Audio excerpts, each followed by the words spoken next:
One of the best functions to work with when you're trying to illustrate transformations is the root function. This is the root function here. The best way to graph that would be just to pick perfect squares for x. For example, the square root of 16 is 4, square root of 9 is 3, square root of 4 is 2, and so on.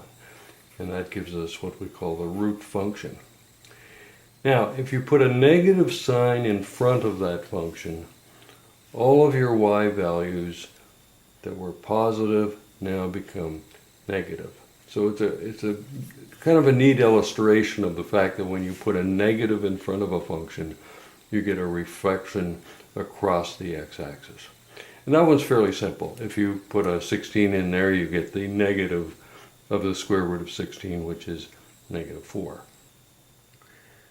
This one's a little more complicated because what happens here is when you put the negative on the inside, the numbers that worked before aren't going to work anymore because if you put a 16 in here, you can't take the square root of negative 16. However, all the numbers over here are going to work because when you put in the negative, say negative 4, the negative of negative 4 is 4 and the square root is 2. So you can see you get this nice reflection across the y-axis. So a negative in front reflects through the x-axis, up and down. A negative on the inside reflects you across the y-axis. Now, another thing that I want to illustrate on this page is a stretch. This is a vertical stretch by a factor of 2. The number's on the outside, so it's vertical, times 2. Easy to draw, just take all your y values here and double those y values. 3 goes up to 6, 4 goes up to 8. Now the other thing I want to illustrate with this though is if you put root 4, that's the same as having 2 root x because the root of 4 is 2. That's the same function, but if you were to look at it, say you had a test with this on and they asked you, well, what's the transformation on the root function? You'd say it's a quarter, a compression of a quarter in the horizontal direction. And you can see it that way too. For example, this point at 4 has been compressed to 1. This point out here where the x value is 16 has been compressed to a value of 4. So those two, although they're the same function, can be interpreted differently. One as a vertical stretch and the other way as a horizontal compression. Now, one other thing I like to look at is a function like this. When I used to work with these before we were doing all these transformations, I would just make a table of values. For example, I'd look at this and say, how can I make this 0 on the inside? Well, if I put in a 3, I can get a 0 on the inside. So 3 square root of 0 is 0.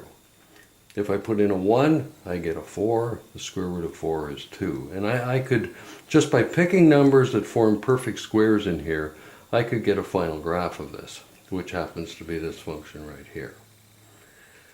However, if you're required to use transformations, you have to move this term to the front, write it as negative 2x plus 6, and you have to factor out the negative 2, even if it doesn't go evenly into there, that must be factored out because that's going to give you the proper translation.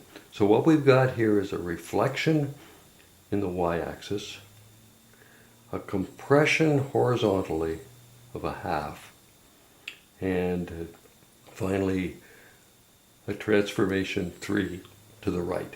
Okay, so let's look at it. Here's the root function. This is the reflection in the y-axis. Next we did a compression. Here's the compression coming across here.